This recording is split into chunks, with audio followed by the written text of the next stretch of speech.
Oh, what you got the microphone? Huh? You need the microphone. Yes, give him the Not microphone. me. Huh? He's saying, but he's waiting. No, Maharaj, you said to do But every his- action in the spirit of sacrifice. What does that actually mean? That actually means you must do every action in the spirit of But sacrifice. how do you do that? See, You what have your is head cut there.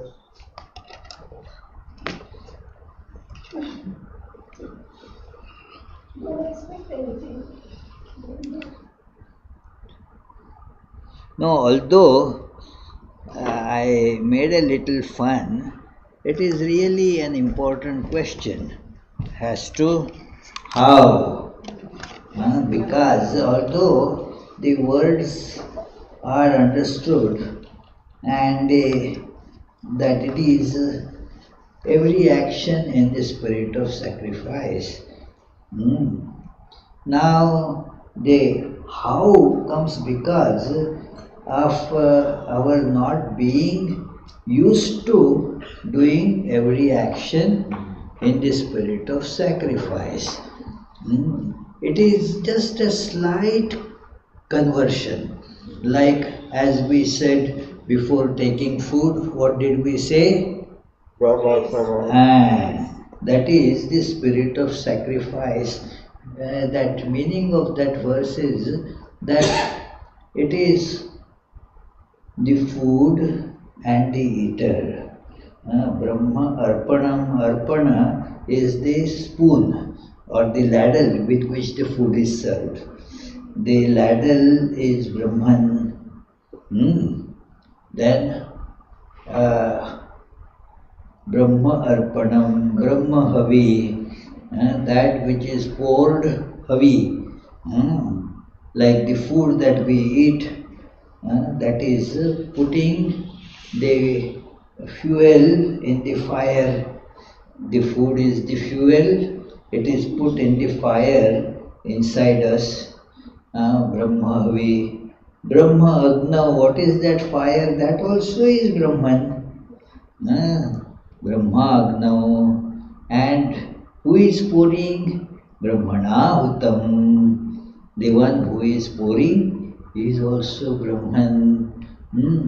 And then what do you get by that? Brahmaiva tena gantavyam. That you get what? Brahman as the result of it. Brahma karma samadhina. So, the one who has this samadhina means this constant awareness. Then their actions are of this type. They fictitious distinction between the eater and the eaten. See what it excites eater and the eaten is that I am enjoying this food. Food becomes the enjoyed, I become the enjoyer. And this puts us in bondage. The bondage is because of this, that this distinction is made. I am the eater, the food is eaten. Actually, what is happening? It is not like that, both are same.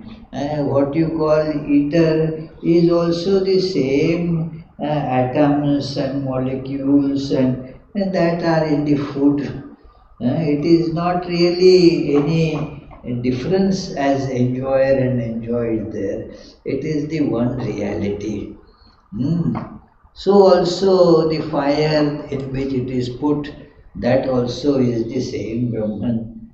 And what one gets out of that is the same Brahman. So this is the spirit of sacrifice, the feeling of this oneness, realizing this oneness, that is sacrifice. In Bhagavad Gita, the chapter 3 and chapter 4 are replete with these multiple examples of the sacrifice in life. that it is in all these, the dominant note is remove the distinctions between the subject and the object. And also, by this sacrifice, your higher nature is becoming more pronounced. Like suppose our Vinay is having a fire lit up and is pouring, say, some oil or ghee in it. Ghee is being poured. Now what happens to the ghee? Ghee is burnt. What becomes by that to the fire? It flares up. Ghee gets burned, the fire flares up.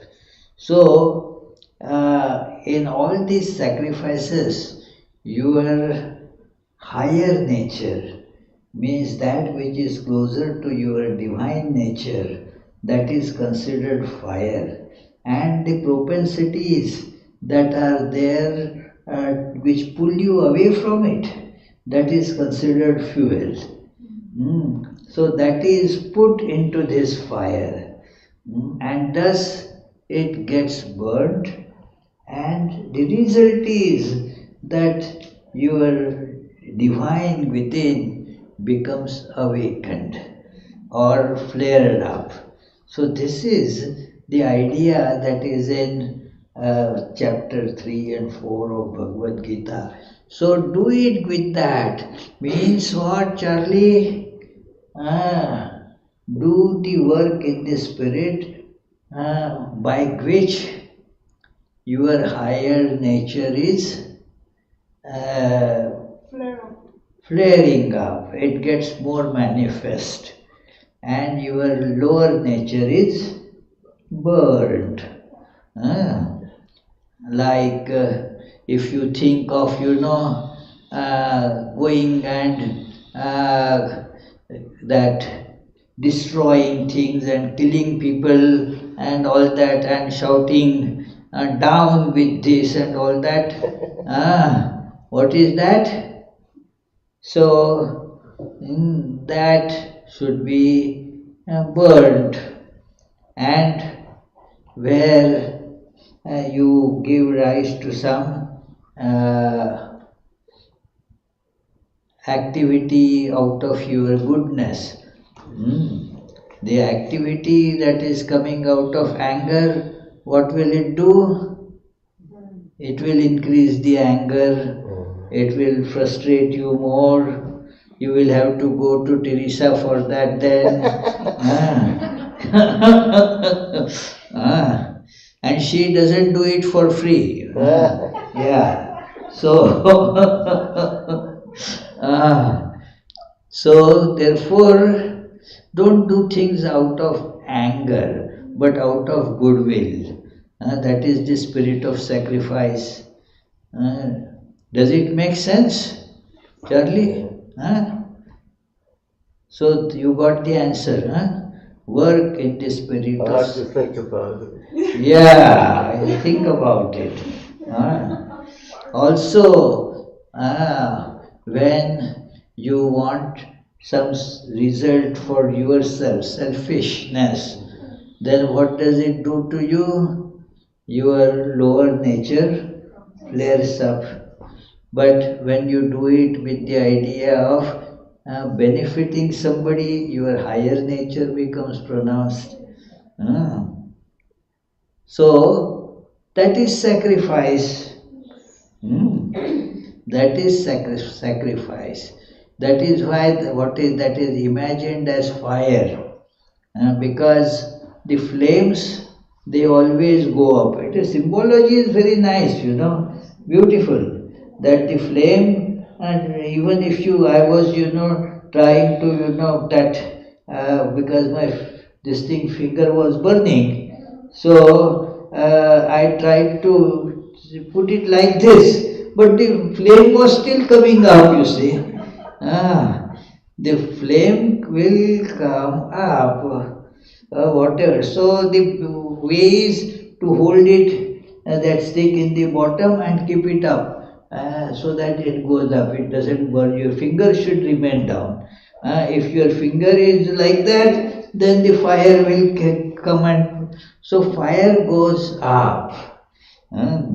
In Sanskrit, there is a very nice couplet describing that as the nature of the people with great character. People of great character, they do not change their course because the circumstances now have become adverse. Oh, when they, even in the adverse circumstances, they do not lose their courage or character or goodness. Just as a fire, even if you turn the torch downwards, the flames don't go down. The flames still come up. So, the character of a steadfast person is like that. Doesn't depend. Oh, that fellow did it like this to me. So, is that fellow your boss? You prove that that fellow is your boss because that fellow did like that and you are changing your course of life because of that person? No. You have to act steadfastly that, I will act according to my true nature, irrespective of how the others are doing. So this is how sacrifice, the fire always rises up. So let that flare up. Got it? Any other question? No, but just a comment, but also, Swami, as Mother said, you have to adjust to circumstances. So, although we want this course, we have to have the flexibility to adapt to the situation. So, what does it mean? To adapt to the situation. That is the great teaching from Holy Mother's life. It applies to most of our conflicting situations, that whatever is the situation, whatever are the times, howsoever is the person that you are working with, whatever may be the place, adjust accordingly, keeping your goal intact. That is the central point. That is like the thermostasis. Thermostasis. Our body has that thermostasis, and that we also emulate in this outside by the what is called HVAC systems. Thermostasis is very wonderful, that you may go in the heat 100 degrees, but the body's temperature, if you measure by thermometer, it still shows 97.5, something like that. And even if you go out in say 40 degrees temperature, the body temperature won't be 40 degrees. It will remain that's the same 97.5 or something close. That our children's camp, that girl was there, Adya. She was a bit, having a little fever. So she was sitting away from other children. And I didn't realize, I said, hey, why are you sitting away there? Because my temperature is 99.3. She said, because my temperature is 99.3. So it is. So that means it is not proper. The body is reacting to something. To kill the germs and all. That is thermostasis. As per the situation, as per the external the situation, internal situation, the temperature gets tuned to it to achieve the goal. So also, whatever may be the situation, you adjust to that. That yes, there is somebody is talking angrily to you. So what should be done? Huh? Well, there are many options for sure. But to keep, see the goal just as the thermostasis, it is same thing to bring to our psychology. Our psychology, our psyche must be in the calm, composed state, isn't it? And doesn't depend on how my son is behaving, or how my neighbor is doing this thing to me, or how that Swami in Providence is torturing me and all that, it should not. You should maintain the calm by internal adjustments. Very hard to do. But that is the best way to do. If it is hard, make it easy. Otherwise, the matters become harder. What do you choose, hard or harder?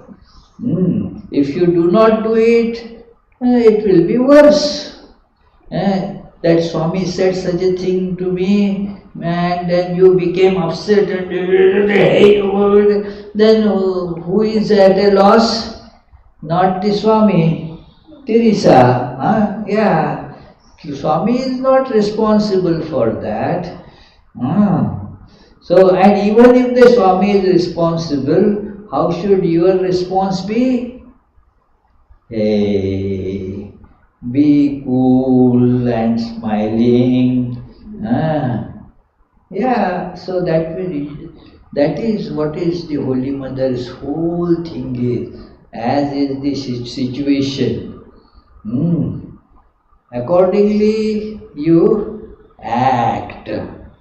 That is the greatest Karma Yoga and greatest Jnana Yoga, greatest Bhakti Yoga, greatest Raj Yoga, you will find it, that I urge all to read carefully the biography of Holy Mother.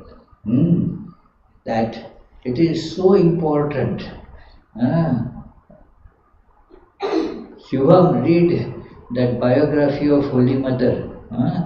So, very good, simple solutions to the toughest problems in life and very practical. So, got it? As is the situation, change your actions so that you remain calm, focused. Like you are driving, the speed limit is say 70 miles. In many places you have the 75 mile speed limit. So you go to Utah, and then the speed limits are not like 65 in Massachusetts, or you get 75 speed limit. So immediately Teresa presses her accelerator and goes. Then she comes to downtown Providence, 20, speed limit 20, and enforced by cameras. If it is 22, you get a ticket by camera right at your home, $125. So, and there what you have to do then? Increase the speed. So that So you don't get a ticket. you don't get a ticket, you don't get into an accident. She says increase the speed. Increase the speed. Decrease. You are right application. Yeah. So, exactly like that, you have to adjust so that your mental peace is retained, and your journey towards the goal continues. So what should you do, Mayuk? If your mom scolds you? Take it, learn from it. What does he say? Learn from it. Learn from it. Learning from it, exactly. Learn from it. Good. I will tell your mom that. So, if you want to learn more, what should mom do? No. Learning from mom, even if she doesn't scold. Yeah. If she scolds, learn from it. If she doesn't scold, still continue learning. Right. Very good. Any other question? Yes, Anita? Our soul don't get born and it doesn't die. So what is the purpose of our soul?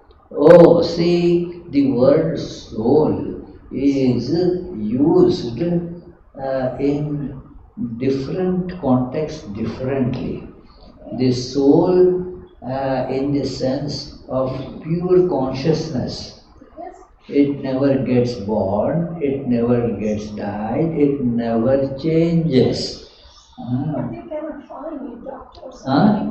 They cannot find where is this soul. It is not, because it is everywhere. How can you find thing that is everywhere? That is, there is no purpose. Purpose is for that which changes. That which does not change has no purpose. It doesn't change. That body and mind, they change to achieve something. I am achieving and the soul is achieving. Who is achieving? Who is achieving? The one who is in ignorance is achieving. Who, you cannot specify that. Now, whatever you think as you, that is achieving. I many times quote that 13th chapter commentary from Shankaracharya, that Shankaracharya was as if being asked in the argument there, that tell me who is in bondage, exactly similar question. Tell me who is in bondage. We all are. Shankaracharya says, well, what do you have to do with it? So this question, who is in bondage? No, we have to do, because unless we know who is in bondage, how can we work to make that free? And Shankaracharya says, whosoever is in bondage will try for it. No, but I am in bondage. Then you already know why you are asking me. The question is, it is that who cannot be specified. The epistemological reasons for that are all our specifying faculties. They end with the mind.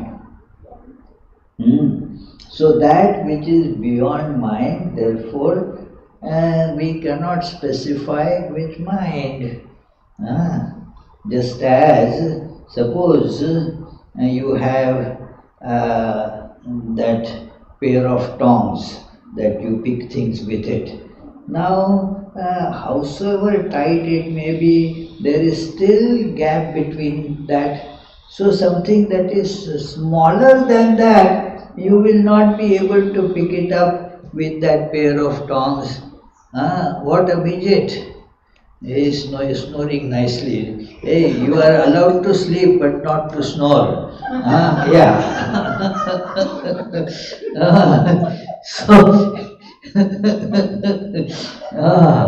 It is.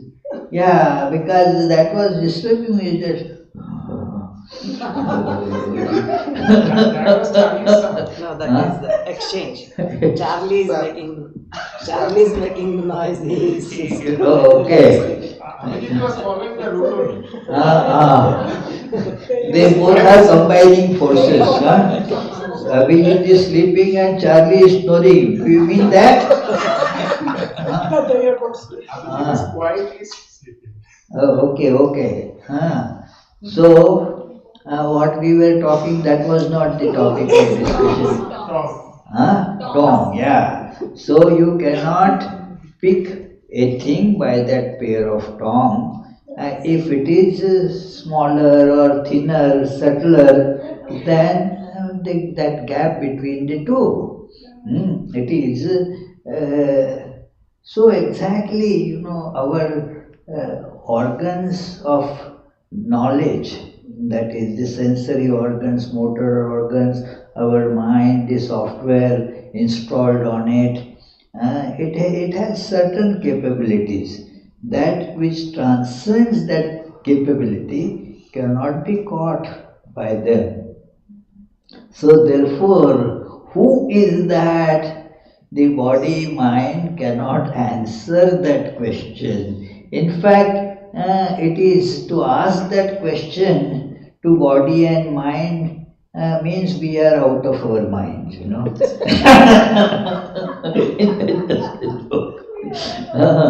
So, and yet we all keep on asking that question. That which is beyond the capability of the mind, we want that mind to solve it. So, yeah, you are right there. It is not possible for us to know that. Now the soul has to. Nobody put it. It is. Nobody is there to put it. Soul is all that is. The two meanings of soul are, one is the limited body, mind, contained self. That is also called soul. That soul gets liberated. But can you distinguish between a good soul and a bad soul? No, you can distinguish only between the minds. That this mind had good thoughts, that mind had bad thoughts.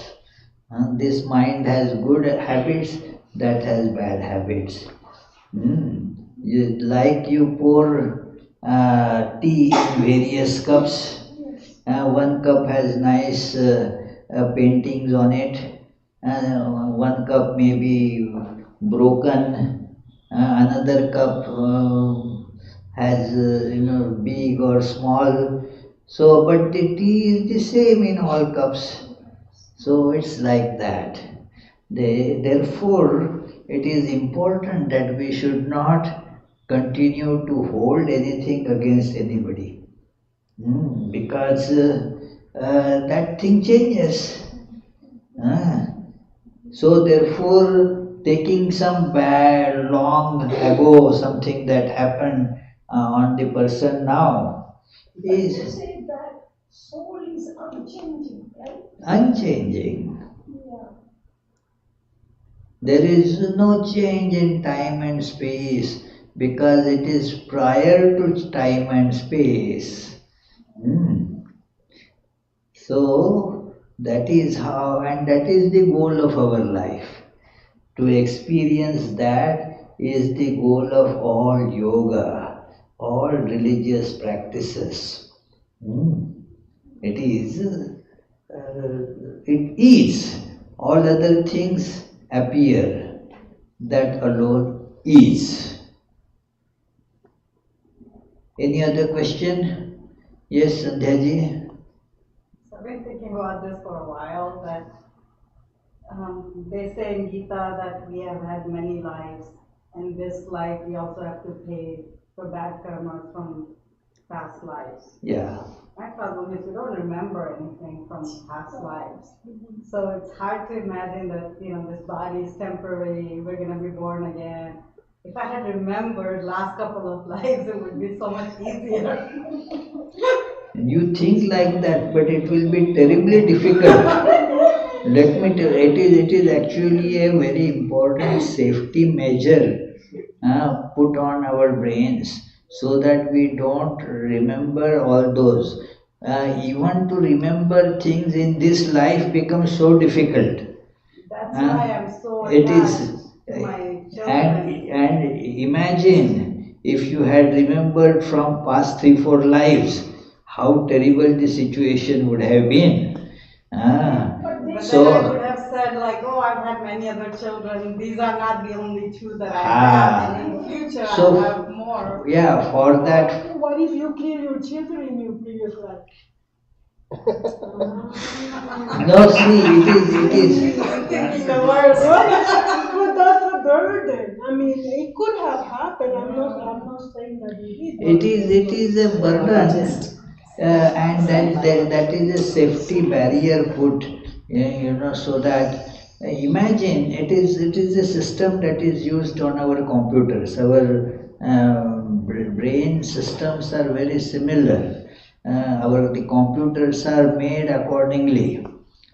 So now there is, if too many things become open on the computer, and then it will be difficult to work. One flashing like that, another flashing. What did we install on our machine that suddenly automatically that will come up? Huh? We installed firewall to stop it, but then what is it called? Pop-ups. What? Then we put pop-up blocker because there are pop-ups. See, actually many people cannot think because of this popping up. Their pop-up blockers have become too weak or they have been uninstalled. So they go to think one thing, other thing pops up. It is exactly like that. If you see, suppose Sandhya is thinking of one thing, that, oh, what job should I take up at Yukon now? Suddenly another thought will come.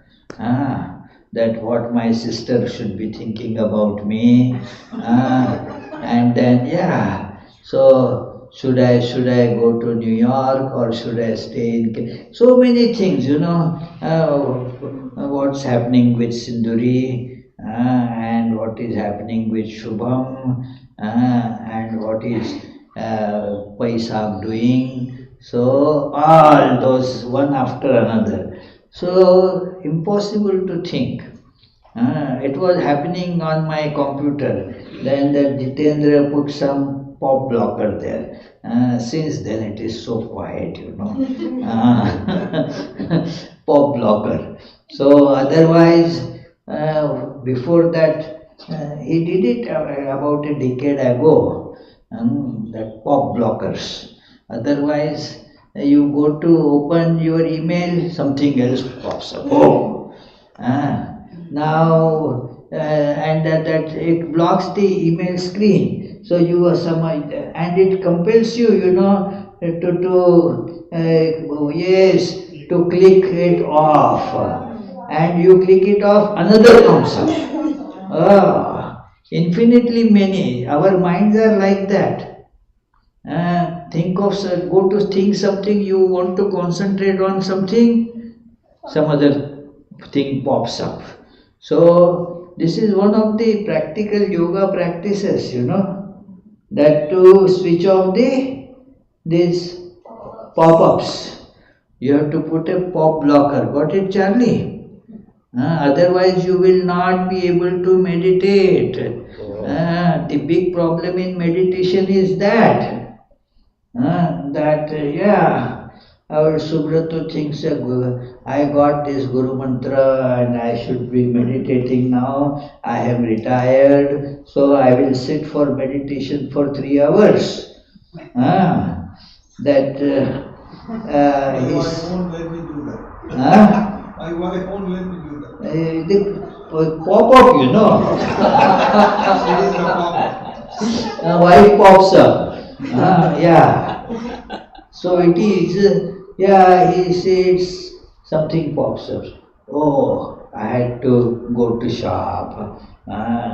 Before the shops close, let me go and finish it. Then I will sit for meditation because later on the shop too much crowd and it takes longer time. So let me go now and do shopping. Otherwise, wife is going to beat me. So it is. So he has to get up, you know. Pop up takes over. If that goes again, he sits. Oh, there is a very important TV program. Meditation I can do later also, but that TV program will be over. Before it goes, I must watch it. Especially this, you know, the election debates and all are coming up. I thought it was the Olympics. Olympic, yeah, whatever, Olympic, yeah. So whatever is picked, you know, by pick, yeah. So these are all the pop-ups that prevent us from meditating. So this is the actually the in the fifth chapter, last verses in the fifth chapter of Bhagavad Gita tells us these to be kept away. Sparshan kritva bahirbayan chakshushchaivantare bhruvo. That this is, see, these are the contacts of external objects with the external sense organs. They are all external to me.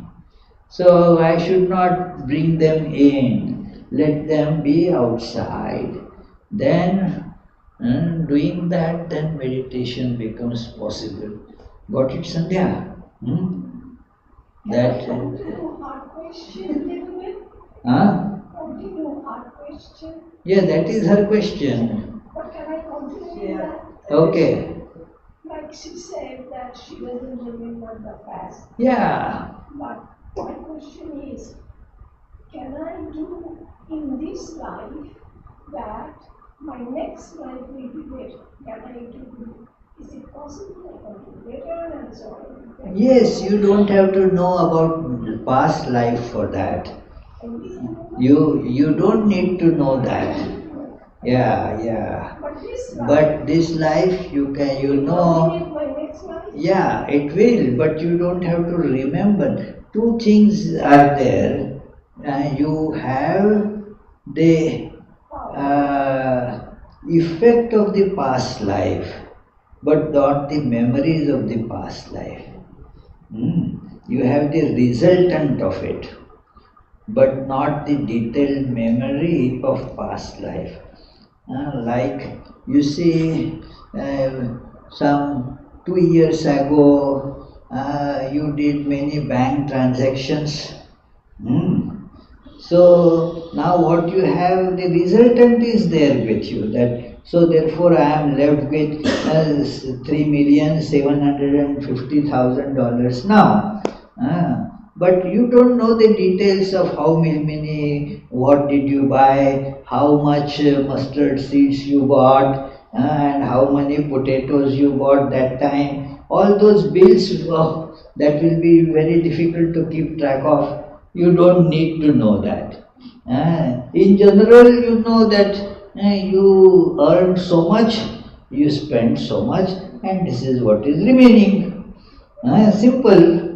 That's enough for you. So exactly like that whatever was done past life, this is the result this life.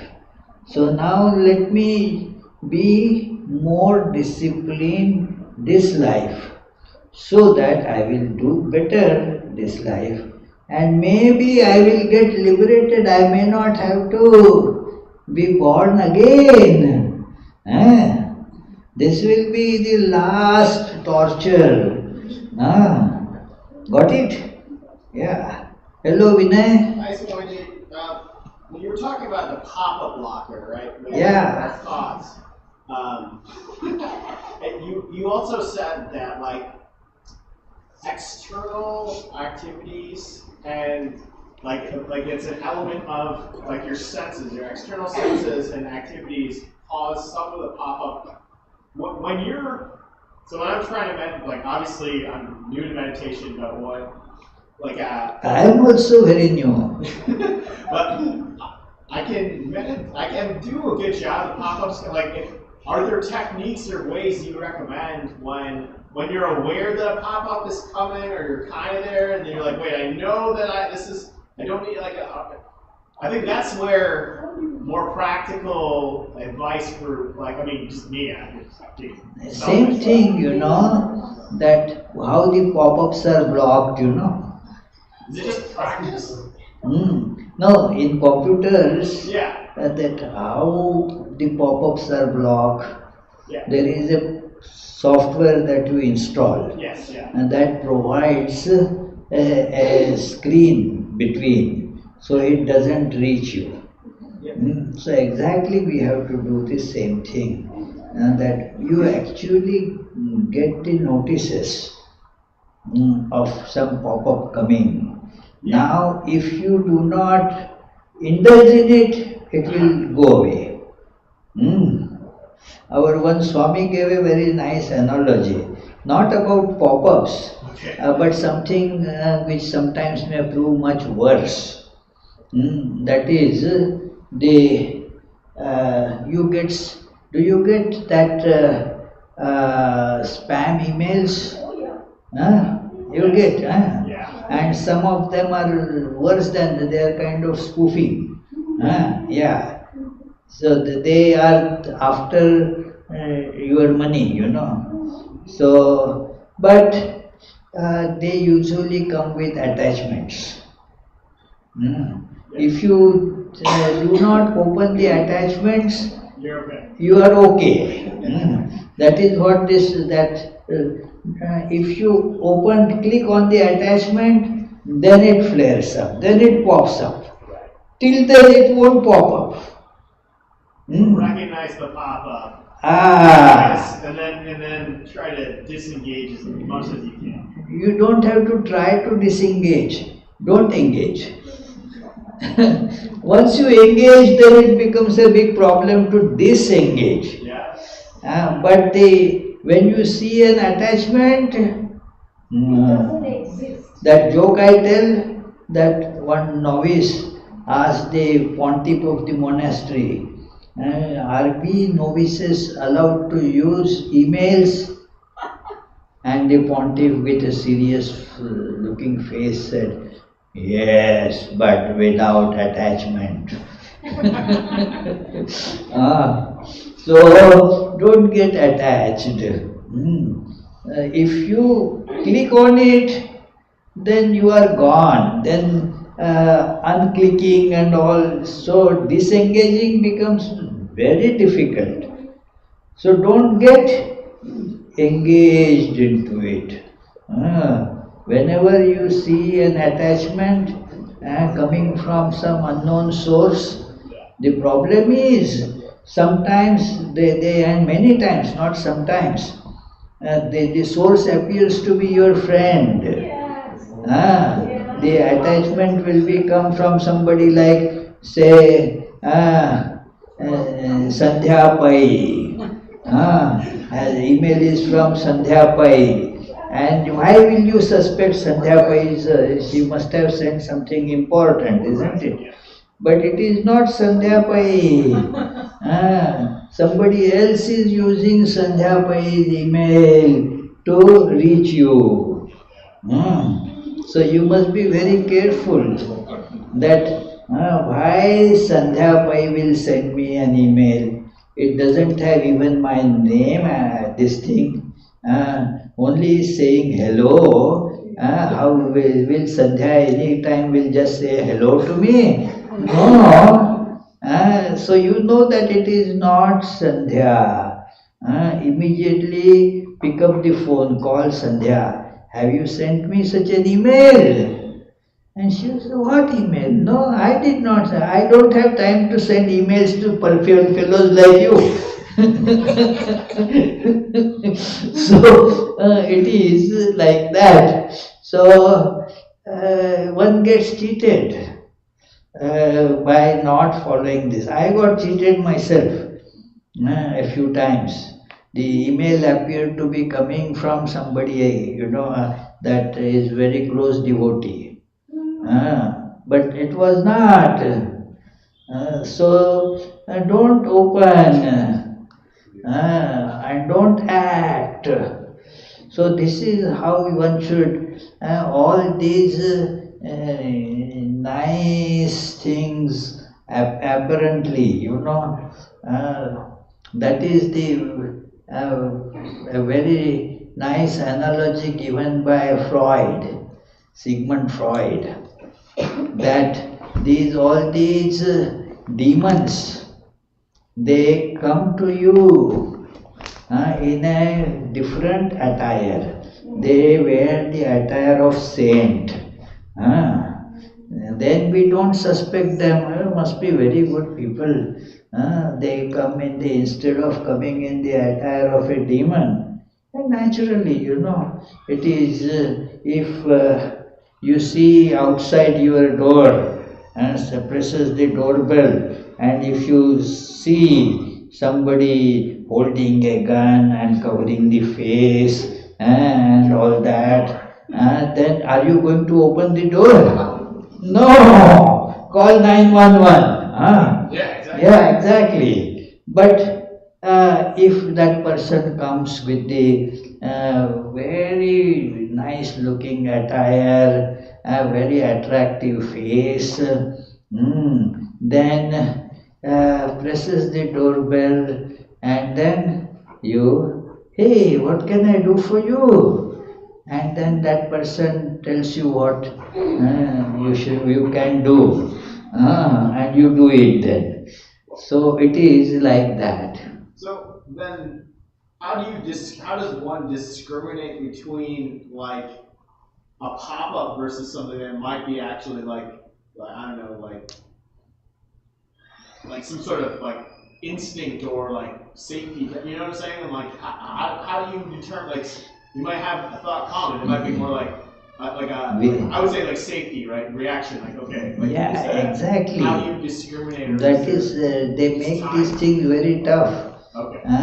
But you have to be vigilant. That is why don't act on the spur of the moment. Think. And then that will reveal that the true identity of the demon there. It is, you are very correct, they come on the computer. I see many times this kind of message that your computer is at risk, immediately do this, and that is not to be believed. It appears that as if it is coming from Microsoft or whatever, No, it is not coming from any soft, it is coming from hard. So, you be wary about those things, that they appear in the very nice garb, You will not be able to recognize them, and thus they stealthily enter in your mind and then rob it of all the spiritual wealth you may have. So be vigilant and don't let these things capture your meditation. So that the best thing is to hold on to the practices that Guru has told. Safe. It is, don't try, this is coming, this is going to bring me quick results. Quick results, but where they will take you? It is. There are no shortcuts. In one of our Swamis that used to tell, he would get in Hindi, it is, अरे वो बड़े पहुंचे हुए महात्मा हैं, वो कहते पहुंचे किंतु कहाँ पहुंचे पता है क्या? Means he is like a realized soul. Okay, but what did he realize? That is the question. Yeah, it is. So do not get that swerve away from your path because of that. Hold on to it. One gets enticed by high dividends. So think about it. Is it possible for that such a high dividend? If somebody promises you that just put money in my bank, I will be giving you 25% interest. What will you do it? No, 25%, stupid. It is, you will lose everything. So it is, one has, many get fooled like that. Some years ago, a devotee couple, they wanted to buy a new car, and they came, somebody approached them that this is a nice Corolla Camry, just 2 years old, only with 7,000 miles on it, and very nice looking, and the price was ridiculous price, $7,000. Who sells Toyota like that with $7,000? Although it was a few years ago, still it was impossible. So, but they said, oh, it looks nice, yeah. And they say you must be wondering how come it's so less expensive. Then they'll give an explanation. And they give an explanation. Oh, that person has to leave quickly, has to go out of the country and has to sell before that, and therefore is selling at such a low price, and or some such excuse. And the excuse wouldn't work if you are not greedy. The basic thing is that we feel the greed. Okay, $7,000, a car that otherwise is sold at, new car sold at 32,000, and even if a second hand used car may be 25,000 minimum, and even $7,000. So we tried to tell them, no, suppose even if it is that, what we will have, we'll use for some years, I suppose. Wow, they had never bought a worse problem, It is a problem that they bought at $7,000. And who is that? The car had run into so many problems that after 2 years they sold it for $2,000. Imagine, just for parts, you see. Yeah. They lost 5,000. Then they lost 5,000. Plus they put lot of money in repairing and fixing. So therefore, why it is when we have that greed, so then we click and get caught. So this is, therefore we must be very much on alert on pop-ups in our mind. Hold on to the path that the Guru has given and continue on that path. Even if it is giving you less dividends, that is the maximum that is possible. Yeah. It is, don't try to get high dividends. No, I think for me it's when I'm doing like my job and everything, it's great. It's when I'm like driving in a car and when I'm doing my normal life is when the more pop-ups occur. Yeah. And that's where I'm trying to figure out more Yeah. in the moment, like, you know, like trying to have a more of an awareness as to why that thought came into my head a little bit, to see, like, is it some sort of element, like, is it like a greedy type of thing? Am I asking too much? Am I analyzing it too much? Those kinds of things. It is the advice given in these matters from the scriptures as well as psychologists is that do not worry why they are coming. Do not get them inside you. Where they are coming from is not our worries. Because otherwise we will lose the focus. Main thing is let them not bother me. That is what we do. Where the virus is coming from and all, let those scientists work on it. We need to just let them not come inside me. So you get vaccinated. So that is what you do, you see. Yeah. Yes. Oh, it is an internet question. Question from Chinzu. How to deal with boredom and laziness, Swami? Oh, very good question. Boredom and laziness.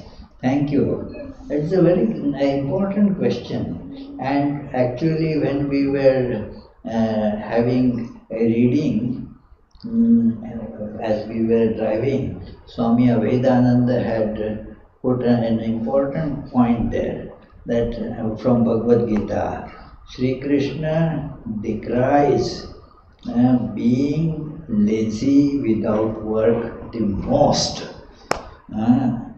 Matus sangostu akarmani, that do not give this thing to laziness.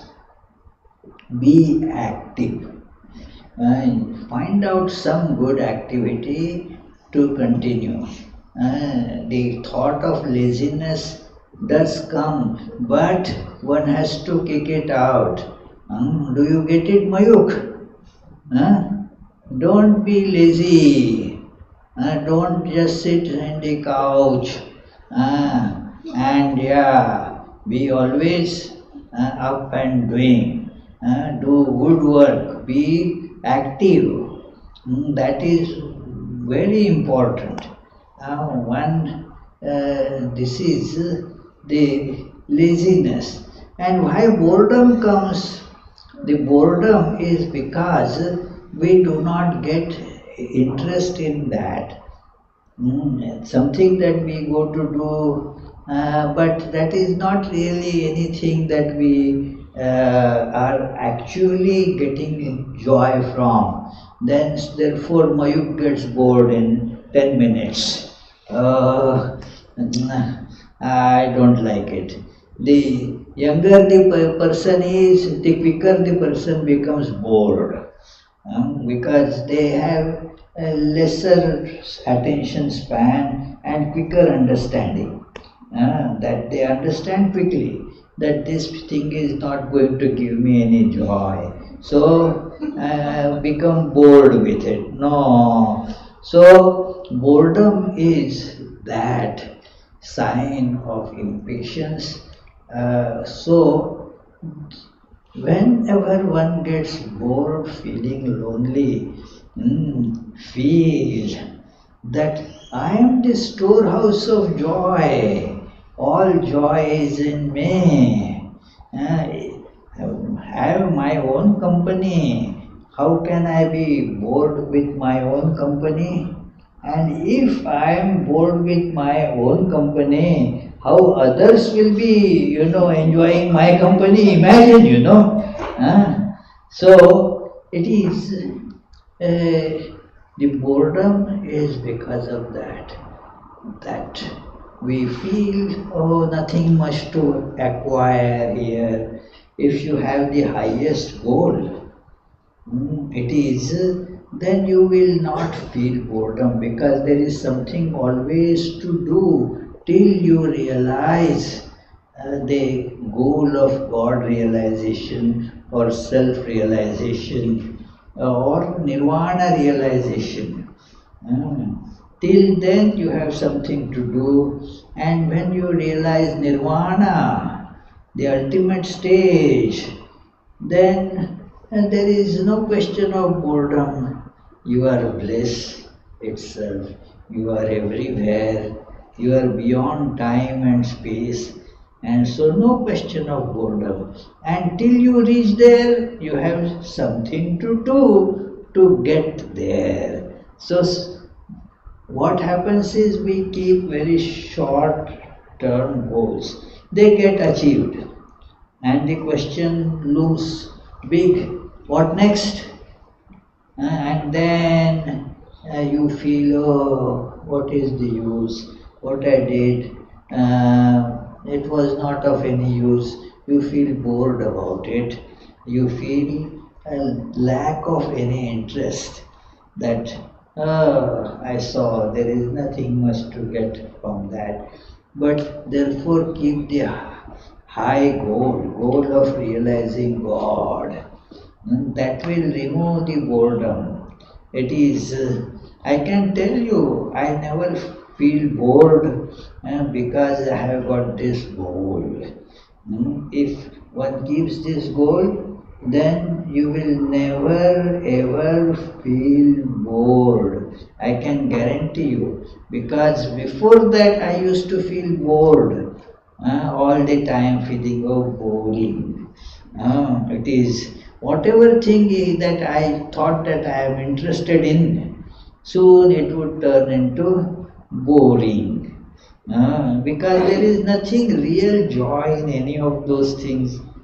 So when you have this goal and you want to achieve it, goal means you want to really achieve it, then there is no space left for boredom. Do you get it, Charlie? Yeah. So you will certainly, I can guarantee on that. No question of feeling bored, because you have always a purpose. Otherwise, you feel no purpose of life. You become patient of our Teresa, means a psychologist, and then I feel depressed and I don't have anything now to achieve. I don't feel interest in anything. It is, some people come to me like that. Those who are wise, they come to me. Otherwise, they go to wise means at least they don't have to pay any money, Don't try isn't to it? fix it now. You already don't fix it. Don't try to fix it. It is at least they don't have to pay any money to me. So it is. You're free? She's free? Who? No, I treat for free. That is the advantage, you know. So it is that some time back when gentleman had come, that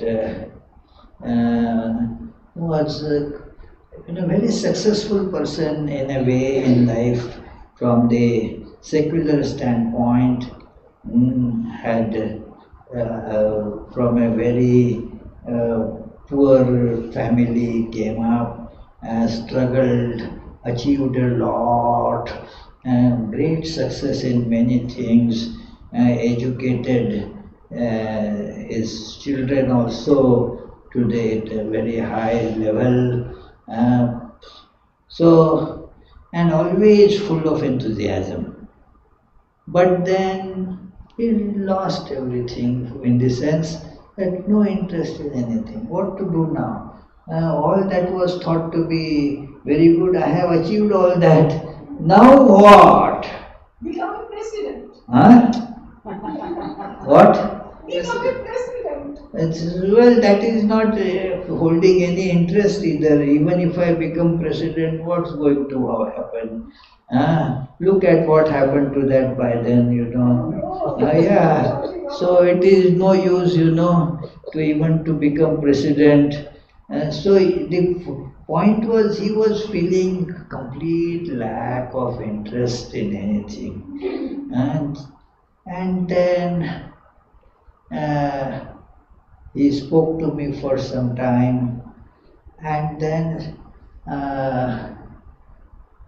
said to me, I feel so happy now. It is such a wonderful thing. It is,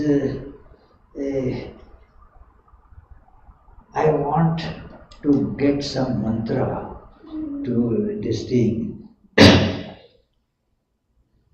And I said, no such quick mantra, I don't give such quick formula. But think of God, because he was to leave for India next day. So I said, don't worry. And then he called me after going to India that it is such a new lease of life that I have now got a goal to do something. And so it is finding a purpose in life. Not finding a purpose becomes cause of depression. So this is how one gets bored. If you have a purpose, and then you don't get bored. Even a simple purpose, like let me clean the room. I tell one of our friends has this mania of cleaning. If there is nothing to clean, then the fellow feels bored. It is rumored that he goes out, gets some old soil and dirt, puts in the room and starts cleaning. Because if doesn't, then bored, so it is. So it is rumored. Deleting from the phone takes a lot of time. Well, delete, yeah, it is. But even if that is done, what next, you see? So therefore keep a goal in life. Swami Vivekananda says in the book Practical Vedanta, very nice book, Practical Vedanta, that if a person with an ideal in life makes 1,000 mistakes, the one without ideal makes 100,000 mistakes. Because actually, as my mentor Swami explained to me, whatever 100,000 Swamiji said, just like to show that how many mistakes. Actually, everything that person does is a mistake because there is no standard to decide what is right and what is not right. Do you see, Vivek, that if there is the ideal, then going towards ideal is correct. Going against the ideal is a mistake. Now, if you don't have an ideal, how are you going to judge what is right and what is wrong? Everything is therefore mistake. So, that is why to avoid boredom and to avoid laziness, both, they are connected. The question has, very nice connection between the two, laziness and boredom. Why you feel lazy? Because there is nothing to do. Something must kick on your back. Somebody is to make you work. So your ideal will keep doing that. Hey, you have to do this. You have to realize God in this life. So do. And it will keep the boredom away. There's something there is to do. Thank you. Any other question?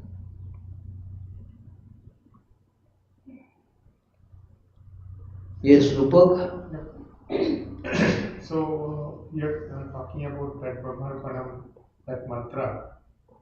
So it is telling that whatever the food we are eating, that is Brahman, the little also Brahman. but the food items are different, right? Chapati is different, rice is different. We can't put those in same mixie and create something and eat it, right? You do the same thing, the mixie is inside. You don't need to do it before that. Before that also you do it in a way. You put it in the same plate. And then you put it in this mixie.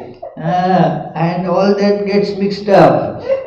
Then you do not know what is jalebi and what is chili and what is coffee. All gets mixed up completely. And this mixie is so good, inside.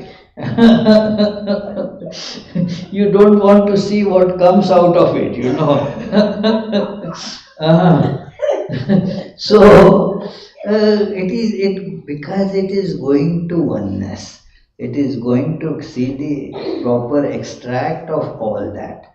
So in yajna, therefore, the sacrifice, the oneness comes up. The multiplicity, that is a delusion, that goes away and the oneness comes up. Yes, please. I'm wondering, Raja Yoga is you said that it's a part of all the other yogas. It's sort of like a power that comes into all the other yogas. But I'm wondering why is it put also as its own yoga path? Like what does that add? Is that simply to understand it in a complete way, or what is the separate? Yeah, that is in a way a contribution of Swami Vivekananda to bring it out separately as a possible way of realizing God, because in all other yogas, earlier in Vedas, Vedic literature, you have therefore only 3 yogas told. This Raja Yoga, because of the control of mind that you attain, automatically all obstacles are gone, because all obstacles are in mind. So by purification of the mind, by the methods of Raj Yoga, you acquire that control, and thus there is nothing left to do, you become divine. In that sense, it is a separate yoga as well. So now let us use some time to see some of the practical manifestations of these 4 paths, or the yoga, practical side of yoga. We saw the theoretical side of yoga, and through question answers some of the practical aspects came up too. But look, that like karma yoga, yoga of action.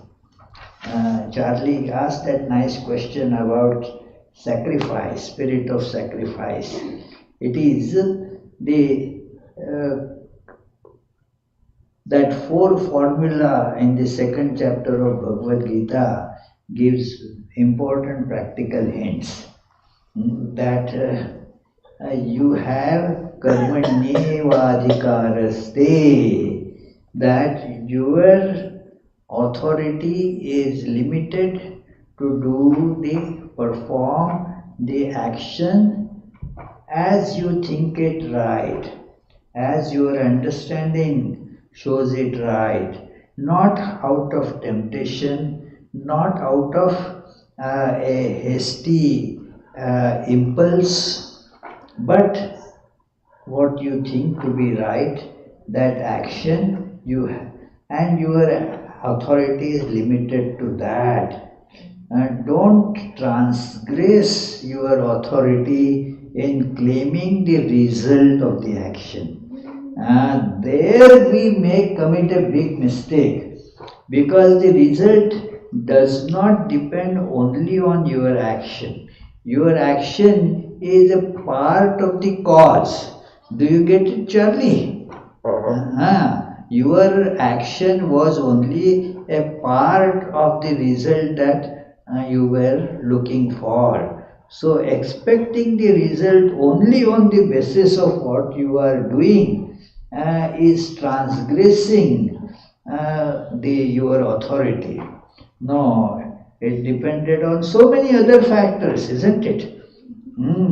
Like your job was to sow the seeds in according to whatever your knowledge by looking at the forecast, and you sow the seeds, hoping that you will get such a crop. Now, does it depend only on your sowing seeds?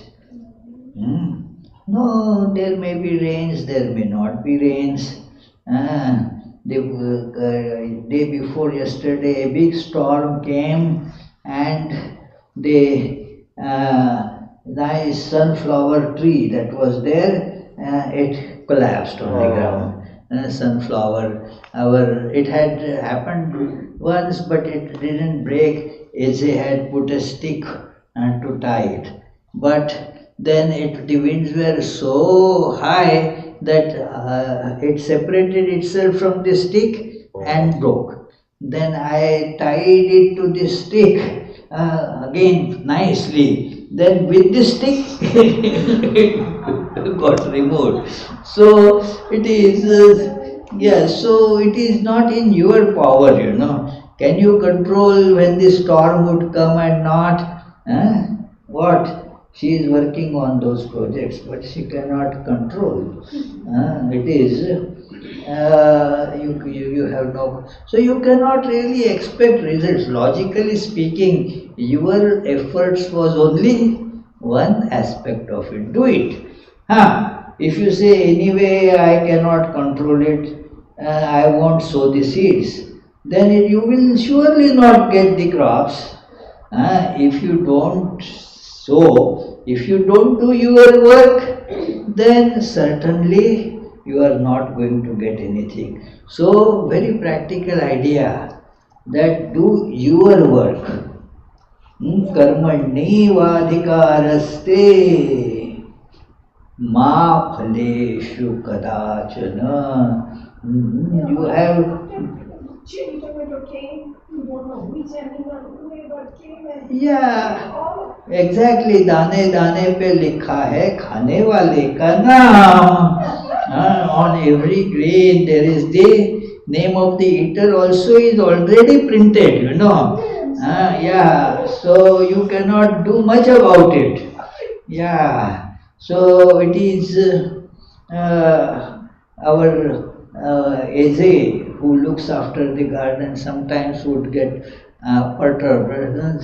See, these rabbits, they are eating all this. What can be done? They also need to take care of their tummies. Let them eat.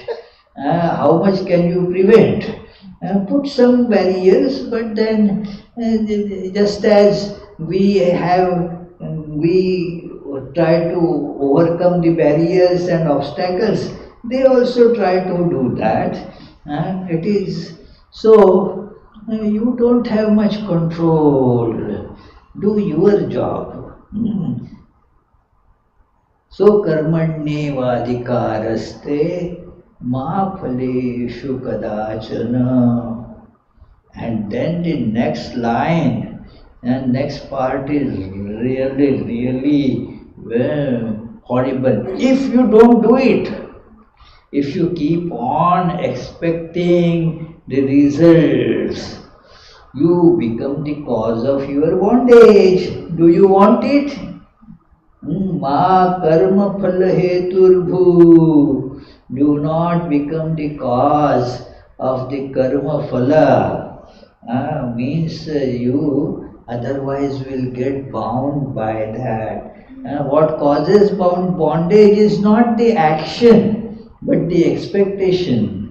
That becomes the cause of bondage. Do you see, Chris? What causes bondage? Work? No.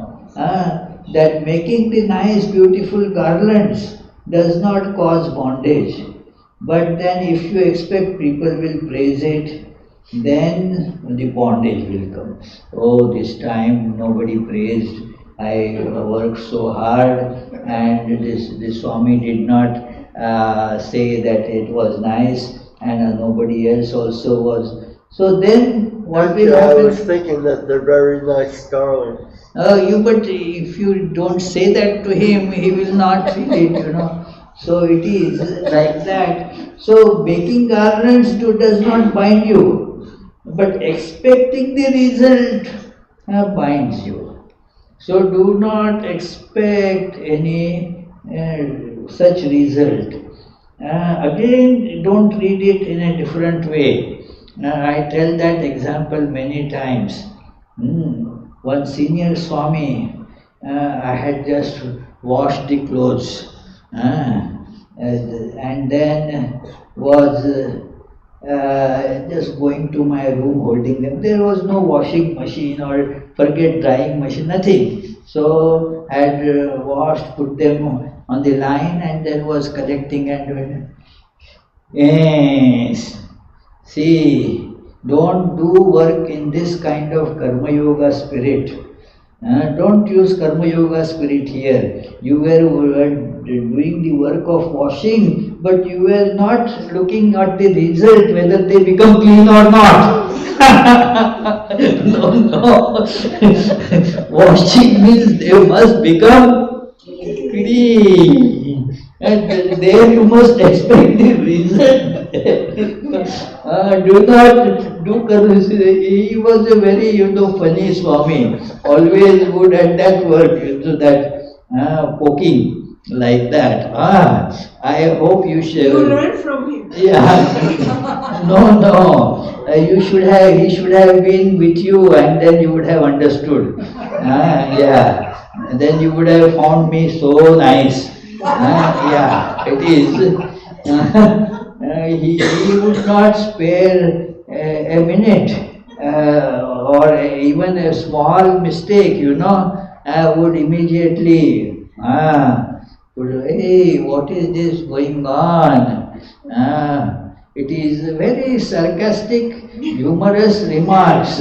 Once I came, to our work, the time was there that everybody must come after the lunch and rest. At 2:30 we must be in that office space.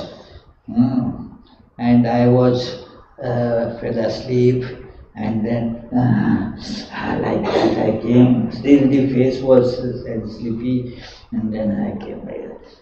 Sorry, I slept a little more. Okay. And then, so I hope at least the sleep is complete. Is the sleep complete or not? So, at least that should be done, isn't it? So it is all like that. So he said, don't do work in this kind of karma yoga spirit. Look at the result. I don't care for result. No, that is not said in that sense. Tone it down. Tone it down. That they, because that is the meaning of work. The work should bear its results. That it should become clean. Then only the work is done. Not only some act. That it is so to take out of the water and then put it on the line, all the stains and dirt, everything was no difference between washed and not washed.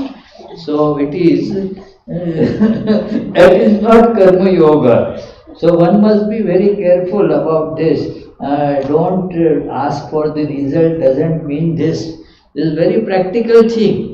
It is that, and mate sangostva karmane the last and the most important part, that do not succumb to laziness, the temptation of laziness. Oh, I feel so tired. It is. Now, see, the tiredness is not a physical thing at all. It is mental thing. You won't feel as such tired. Who feels tired? Who is tired? This is just a simple machine. It doesn't have anything like tiredness. It is, don't give this thought to mind that then that becomes a habit then gradually to be a couch potato. It is because those couches are made like that. Sitting on it is easy, getting out of it is very difficult. So it is, this idea should be kicked out. This is Swami Vivekananda has elaborated on this. If you are not able to work without the expectations of results, then at least work expecting the results. That is better than not working. So this is the lowest idea, that if you are not able to work without expectation, at least what Vivek, do you get it? Then work with the expectation of results. Because being lazy is the worst thing that can happen. It is expression of what is called tamas, tamo guna. So don't be lazy, be up and doing. So this, otherwise this becomes a terrible addiction. That it is okay. Just had my breakfast. I will see later on. Let me see. Then that time goes on. Then you will, it is. This happens with whom you won't suspect, and this happens. Our ex-president Maharaj, who gave me mantra diksha, Swami Vireshwaranandji, the 10th president of the order, he in a book wrote that people without qualification of living a life dedicated just to meditation, they take vacation to meditate, and since they have their propensities to work, they should work, they cannot neither meditate nor work. So they waste time nicely, and he has described it in such details that normally this fellow will wake up in Belur Mutt because of the discipline and because of the other works that one has to do, will get up at 4 a.m., has to get up. If it becomes say 4:05, then all others will look at him. Will be made to feel that shame. I came late, and okay. So then there is a very limited time for everything. Here, this fellow is sleeping 4 o'clock. Oh, the whole day I have nothing to do, so just meditate. So I don't have to do it right away. So sleeps till 6 o'clock, till it is all sunlight outside. Then brushes the teeth. Normally will take 2 minutes to brush the teeth. Now there is lot of time, so we'll spend 15 minutes in brushing the teeth. Silly, So it is, then we'll just lie down. Anyway, it is, let me do some meditation. But it is just time to go for bhiksha. So at 8:30 starts, taking his things. 9 o'clock goes to get bhiksha. And no meditation. It is 9 o'clock in the morning already. Then stands in the line for bhiksha. Then has some chit chat with others. And takes his bhiksha. And then on while going here, there, comes back to Kutia at about 11 o'clock. Then goes to take a dip in the Ganges. So by the time it is now noon time, hungry, so let me now finish lunch. Till then no meditation has happened. Then after taking food, okay, let me lie down and then see, the whole day goes like that. He has described it so graphically that it is. So therefore, why this happens? Because you give scope to become lazy and not working. So it is only that person is capable of, using this solitary space for full-time meditation if the person is established in meditation and very strong about discipline, very strict about discipline and no trace of this tamas, that laziness in that person. Otherwise it will be a waste of energy, waste of time, and then that laziness takes over. Later on also, even after that time is over, the person remains lazy. It is very important, therefore, this idea, mate sangostu karmani. Then this karma yoga spirit continues until many chapters to come, and even afterwards also you see it coming, that it is when do the work and then see that it is being done with the good spirit, happy spirit. It is give with happy spirit. That is the real giving up. In the 6th chapter beginning it concludes, because many of us get this idea that this working so terrible, Raji thinks, so that is why one should become a monastic. No other work. Then the whole time is for sadhana. I will do sadhana for the whole time. Are you doing it for the whole time now? Not now, because there are so many works I have to do here. So it is, I am employed here, I have to listen to that, so many problems. And then I will, if you are able to use every minute here, then you will be able to use that.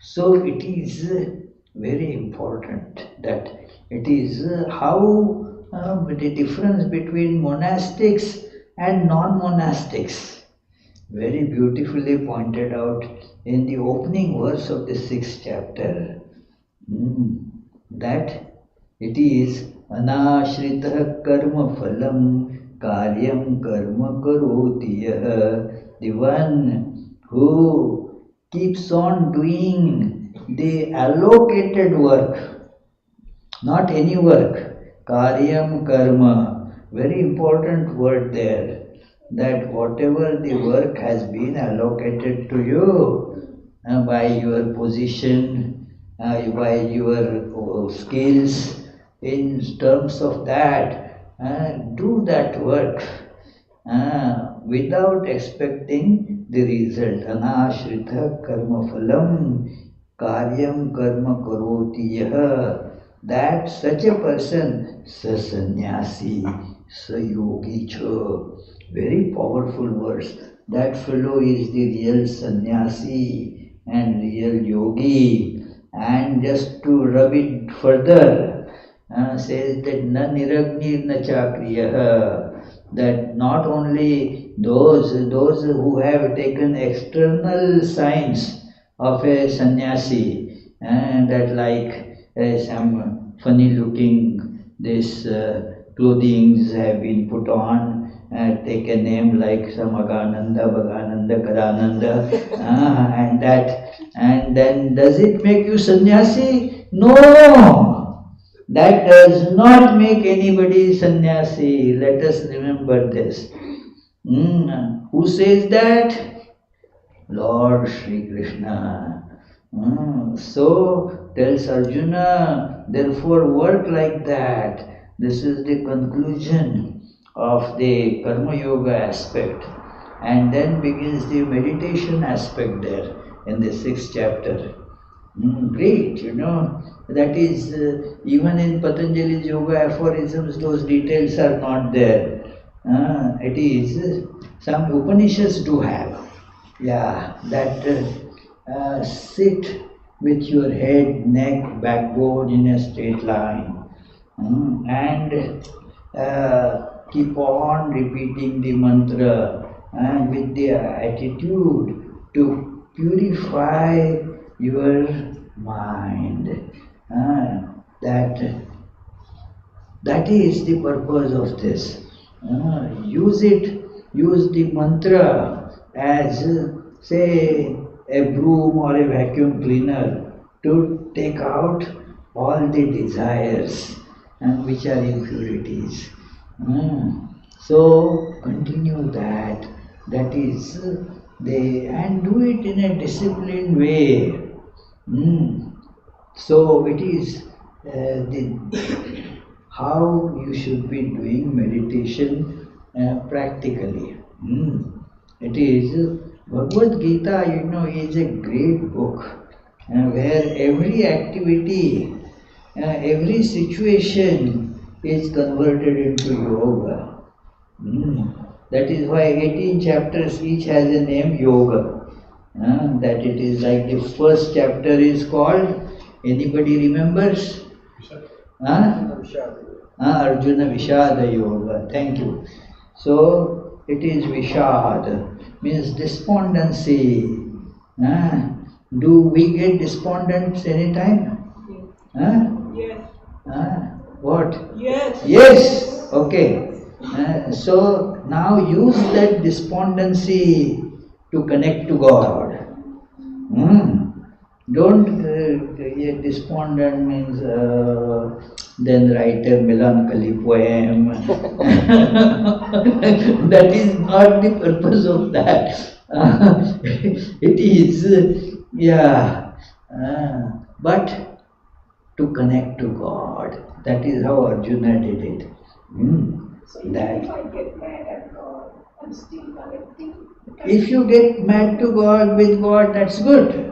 But it is difficult something to get mad with God. It is only those Ravana and somebody like that Hiranyakashipu could get mad with God.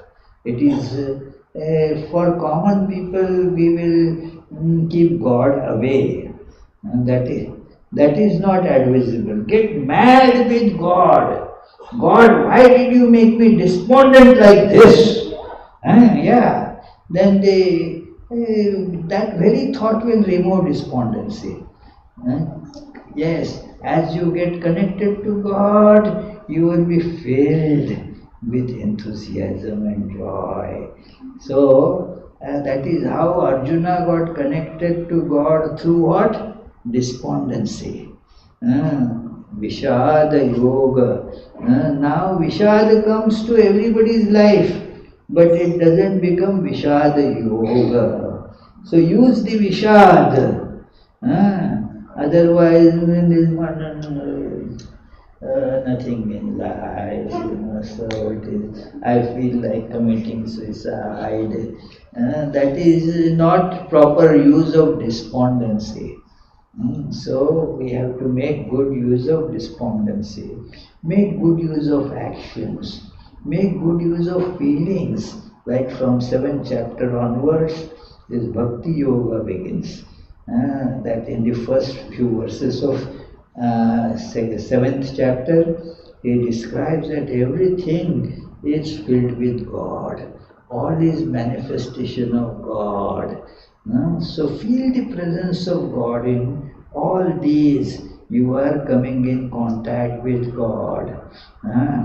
Like in that all the food that we are taking in calories.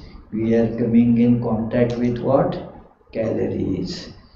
So it is just as we are coming in contact with calories, with food stuff, we are coming in contact with God, who fills everything in the world. Then I get too fat. Huh? Then I get too fat. In calories you get too fat, but with God you get slim. Yeah. All your karma fat will go away. So it is like that. Coming with God, in contact with God, that is Bhakti Yoga.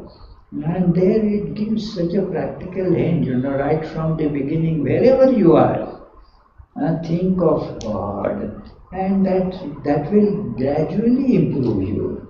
So it is, and it culminates in various stages, very practical stages, something that one can employ and thus illumine the life. There is so much scope to actually do those things in our life, that it is the God is in everything. So you have the relationship not with the external form, but with the internal content. It is like external forms, that we had so many different forms of food, but essentially it was nutrition that we got in. So similarly, all different forms, the essence in them is God. So that is what is told in these chapters. Then 13th chapter onwards, that how it is Jnana Yoga.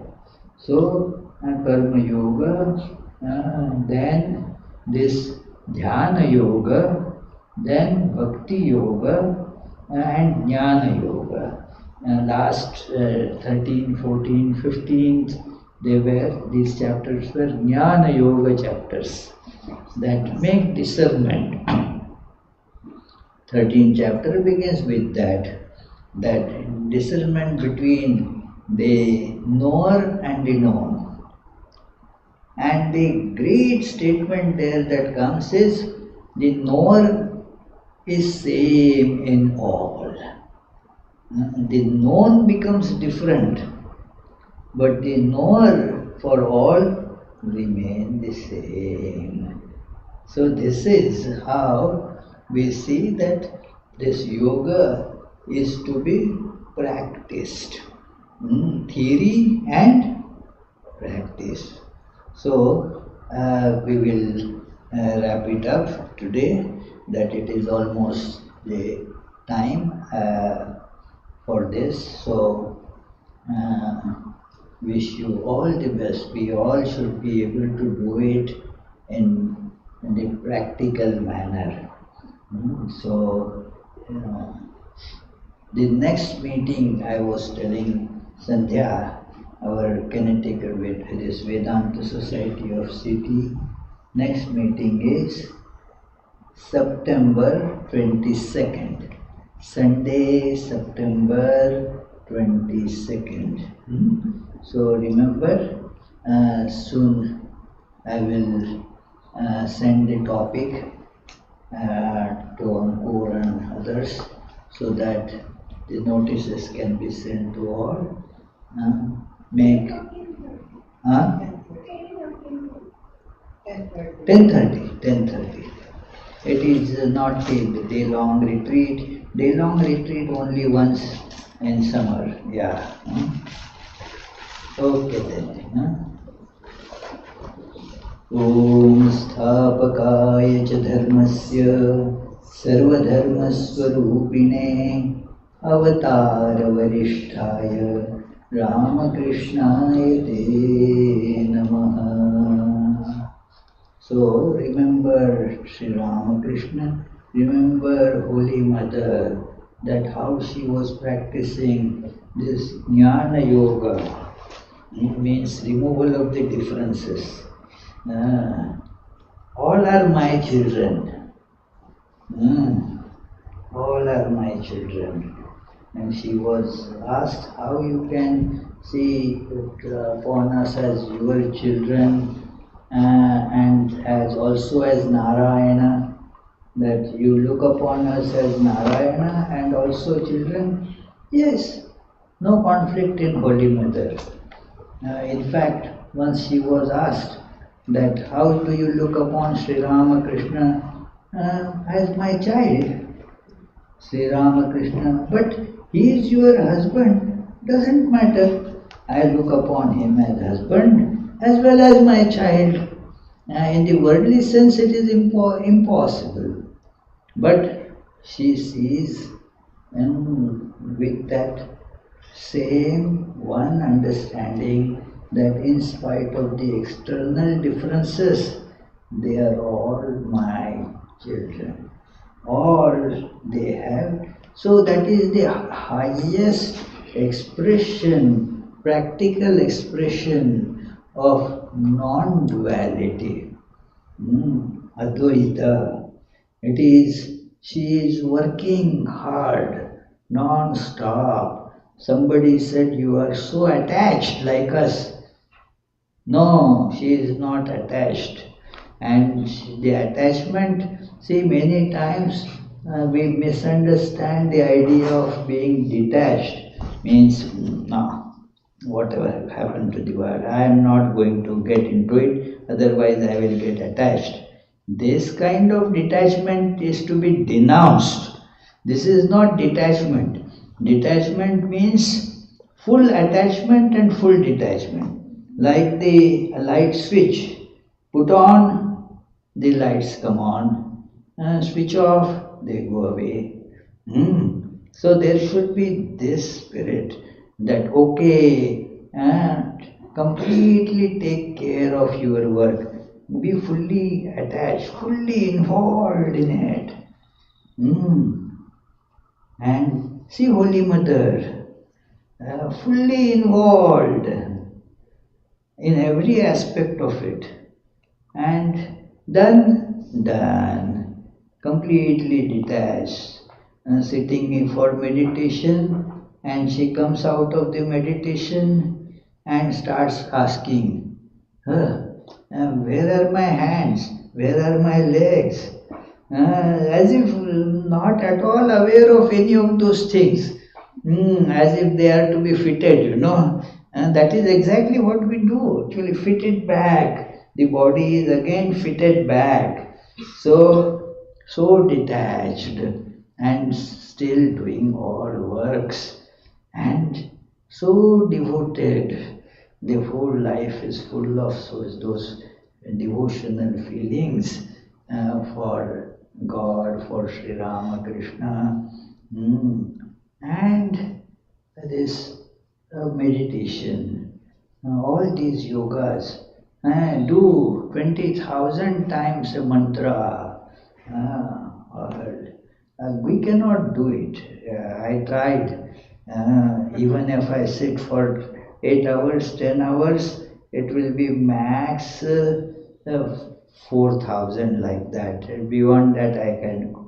It is so. But how she could do it 100,000 times? Because of the internalization.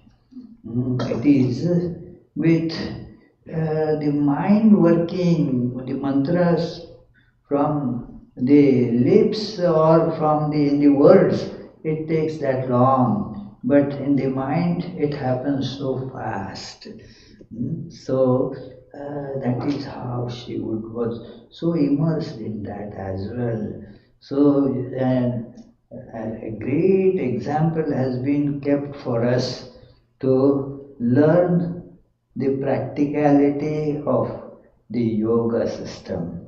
So let us make good use of this example. यथाग्निर्दाहिका शक्ति रामकृष्णे स्थिता हि या सर्वविद्या स्वरूपां तां शारदां प्रणमाम्यहम् नमः श्रीयतिराजाय विवेकानन्दसूरये सच्चित्सुखस्वरूपाय स्वामिने तापहारिणे.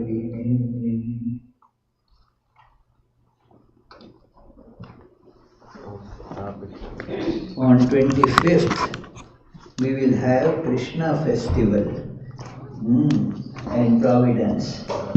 So, try to come as it will be a program almost like this, 11 to 4. What is that expression? Something happens to and someone else, somewhere else, something happens. You know the one I mean? Well, you sleep and I snore.